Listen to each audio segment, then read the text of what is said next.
You to know the number, and Trump's name appears 2,020 times. 2020.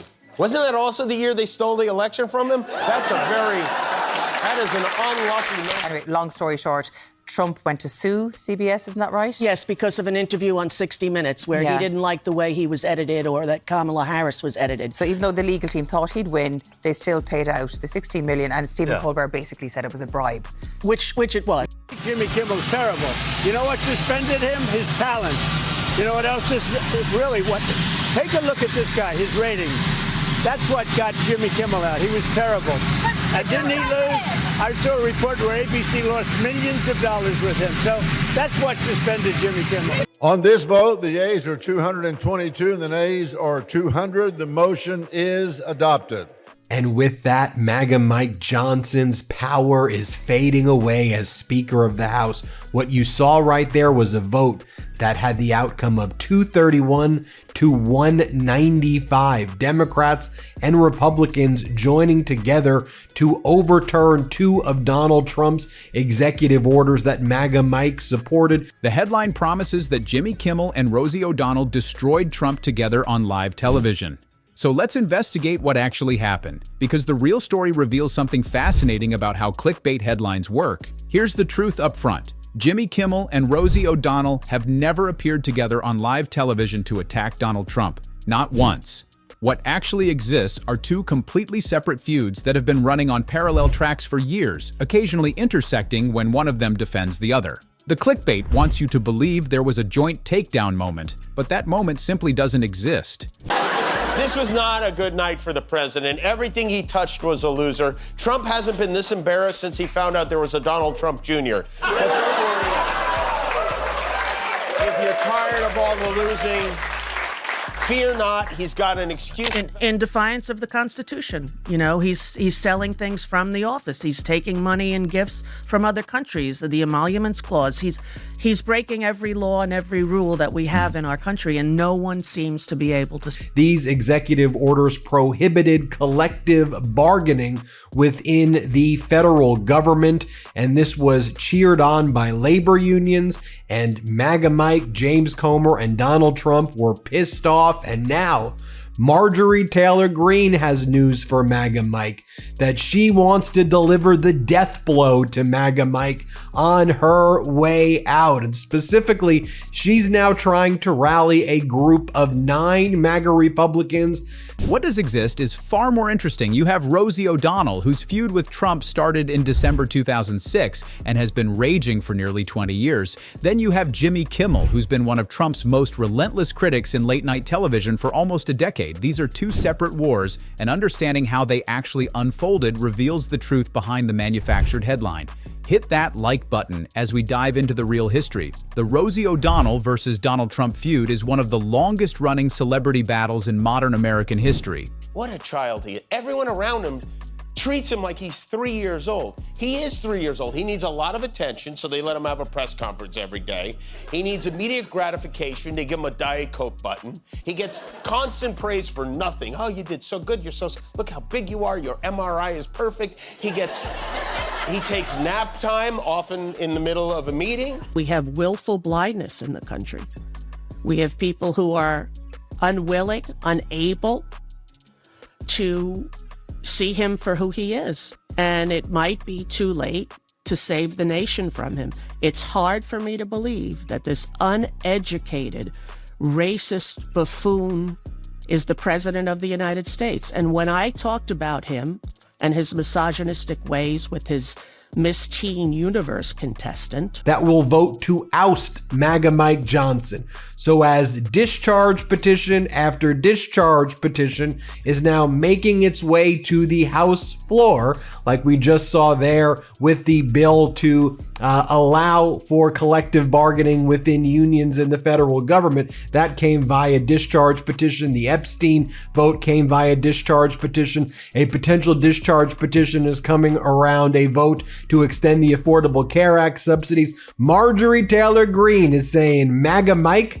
It all started on December 20th, 2006, when Rosie was co-hosting The View. Trump had just held a press conference announcing that he wouldn't strip Miss USA winner Tara Conner of her crown despite accusations of underage drinking and drug use. Trump owned the Miss USA pageant at the time and positioned himself as the moral authority, giving Conner a second chance. Rossie wasn't having it. During the Hot Topic segment on The View, she went after Trump with everything she had. She called him a snake oil salesman. She questioned his moral authority. Right. And Trump has been desperately trying to convince anyone who'll listen that Democrats are responsible for the shutdown and that it has nothing to do with him trying to hide the Epstein files. The gaslighting has reached a fever pitch as Trump cuts off the supply of food to children, families, senior citizens, etc. But Mike Johnson, the Speaker of the House, wants you to know, just because they're cutting off your food and want to cut off your health insurance. Every single day, he just grants my perception of him as correct by his actions, by his words, by his horrible Truth Social that is failing. And, he is the kind of person that is a grifter. And he is an evangelical preacher to people who believe that Celebrity Apprentice was true. On my way out, I want to get rid of you. So she's rallying other MAGAs and other Republicans. She needs a total of 9. Back in the Kevin McCarthy days, all you needed was, I think, 1 to trigger the vote to oust McCarthy, and then everybody would vote on it, and now you need 9. So let's talk about what's going down. And before going further, just a reminder, hit subscribe to the Midas Touch Network YouTube channel. We're on our way to 6 million subscribers. We're leading all independent media. Pointing out that he'd left his first wife after an affair, left his second wife after an affair, and had kids both times. She declared that Trump was not a self-made man, but someone who inherited wealth from his father and had been bankrupt multiple times. She mocked his hair, his spray tan, and his whole persona. Trump's response was immediate and vicious. He told People magazine that Rossie was a woman out of control and threatened to sue her.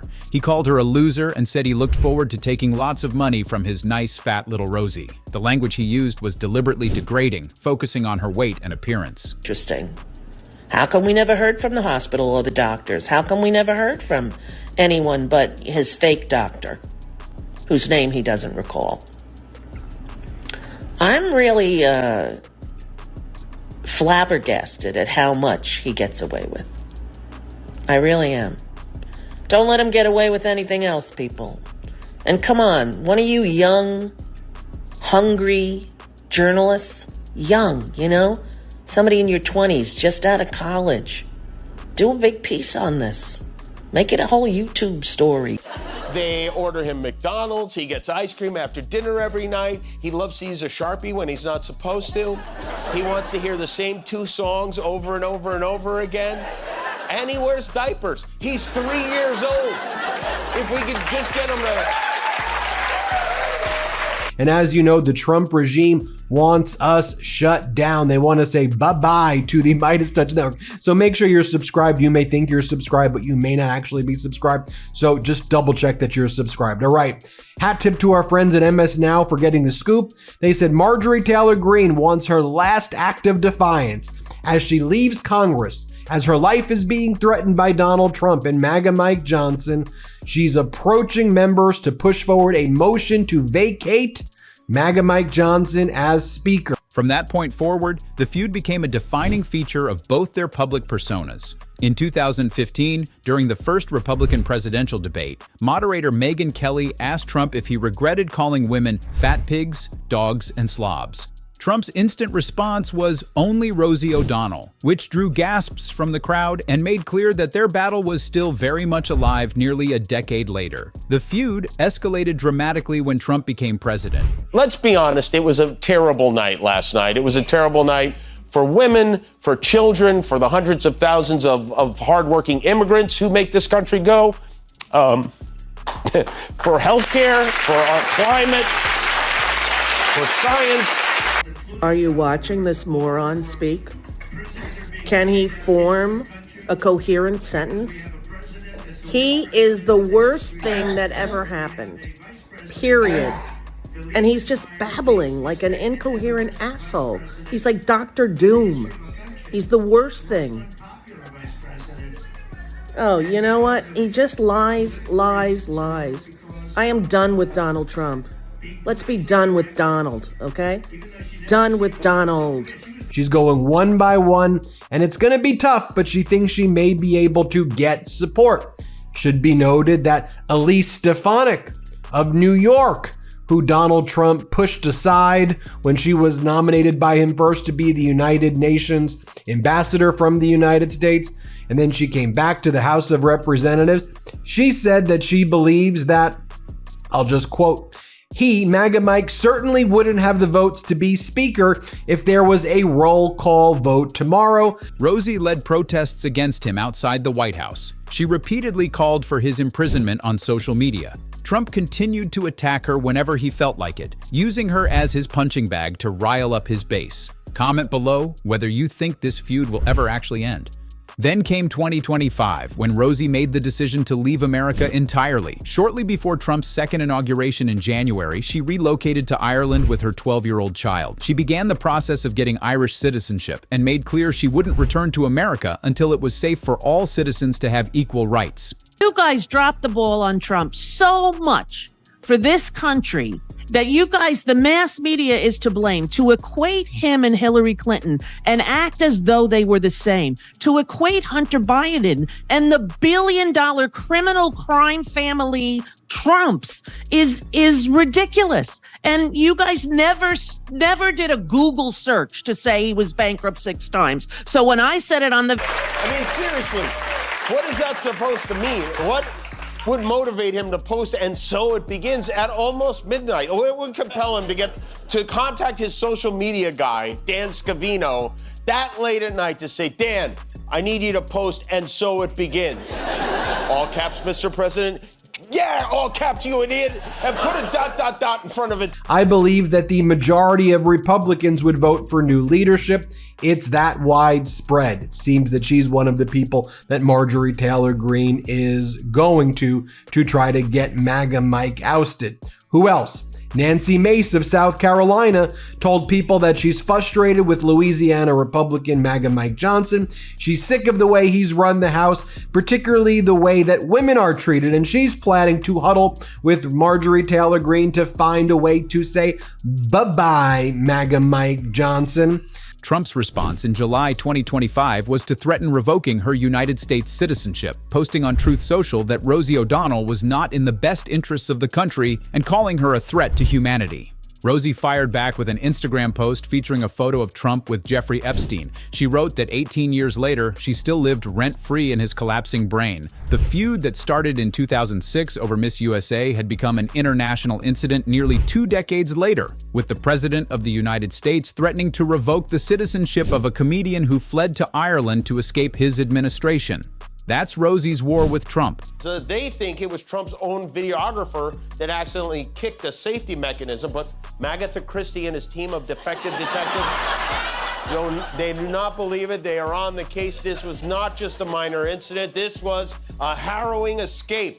Trump and Melania were riding it up, and it just stopped. Thankfully, the First Lady and the President had their hands on the rail as they were going up the escalator. I've never known an escalator to be stopped. I go on escalators all the time. That's when I'm happy. While we're on the subject of he who shall not be named, he is insulting women every chance he gets as his dementia worsens and his body fails him. That's what's happening. And it's a cognitive breakdown of epic proportion. And all you got to do is look at it to know. Every word I'm saying is true, right? Whenever we see MAGA Mike Johnson, though, now in the Capitol, he's always like running away and he looks flustered, right? And give him credit, Manu Raju over at CNN, he always tries to stop MAGA Mike in his tracks and go, MAGA Mike, what do you think about this? So one of the things that Manu Raju asked MAGA Mike yesterday is, it seems that Donald Trump is pretty weak.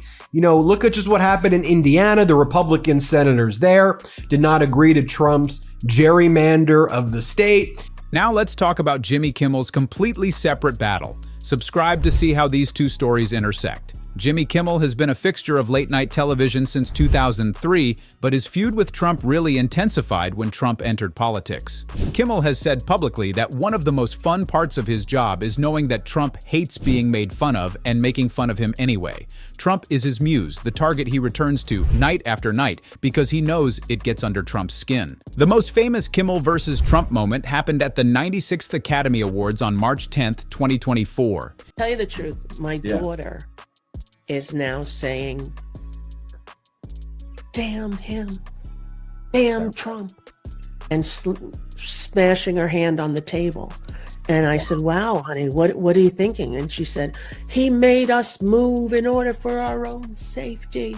And it's now he's destroying the country. You know. For journalism, for justice, for free speech, it was a terrible night for poor people, for the middle class, for seniors who rely on Social Security, for our allies in Ukraine, for NATO, for the truth and democracy and decency. And it was a terrible night for everyone who voted against him. And guess what? It was a bad night for everyone who voted for him, too. You just don't realize it yet. And Donald Trump's approval now in the new AP poll is 36%. Trump's DOJ failed to secure another indictment against New York Attorney General Letitia James. Trump's approval on the economy is at 33%, according to the new AP poll. But here's what MAGA Mike said. So is Trump a lame duck, MAGA Mike? Because you're looking pretty weak. And MAGA Mike goes, he's the most powerful person of my generation. Kimmel was hosting the Oscars for the 4th time, and during his opening monologue, he took some shots at Trump. Trump was watching and decided to live post his review on Truth Social during the ceremony itself. Trump wrote, "Has there ever been a worse host than Jimmy Kimmel at the Oscars? His opening was that of a less than average person trying too hard to be something which he is not and never can be. He called the show politically correct, disjointed, and boring, then ended with Make America Great Again." Near the end of the ceremony, Kimmel was told the show was running short, and he had some extra time to fill. Can you explain to me, though? I cannot believe that every Republican congressman or woman, every Republican senator is stupid. Well, they're not stupid, but they're definitely afraid of him. People in America are afraid of him.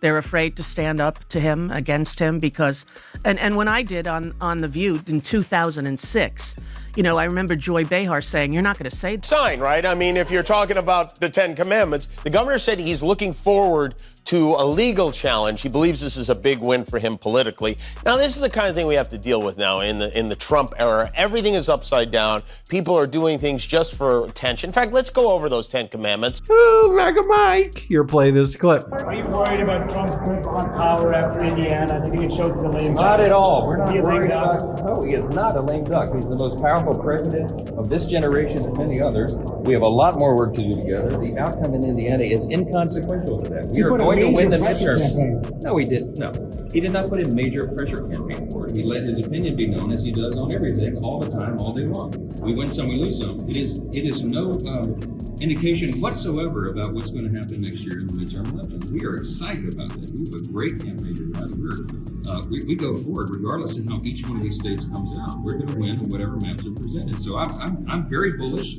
I'm more bullish today than I was yesterday, and you'll see that. And you guys underestimate this. Hit subscribe because understanding how these real stories work is more valuable than falling for manufactured outrage. What we learned from investigating this headline is that sometimes the most effective lie isn't making something up from nothing. It's taking two real things and pretending they happen together. Rosie really is at war with Trump. Kimmel really is at war with Trump. But they're not at war together, at least not in the way the headline promises. The headline wants you to imagine Rosie and Kimmel standing side by side on a television stage, tag-teaming Trump with devastating attacks. He's a very unwell man. Yeah, I agree. In many ways, physically and mentally. The president's saying that I'm a threat to humanity. Yeah. That's the president of the United States. Saying that, yeah. Now, when our feud started some 20-something years ago, he was a joke of a reality show guy that nobody respected or took seriously. He is a very unwell man. Yeah, I agree. In many ways, physically and mentally. Donald Trump seemed to be the only one who was unhappy last night as the stars of the MAGAverse descended to party in New Hampshire. Stars including the Klan mom herself. Nikki Haley was defeated. The problem is she's going to be dumb enough and she's going to be a fake candidate and she's going to keep going and we're going to destroy her in South Carolina. Can you help us? And at that time, Popok was not able to.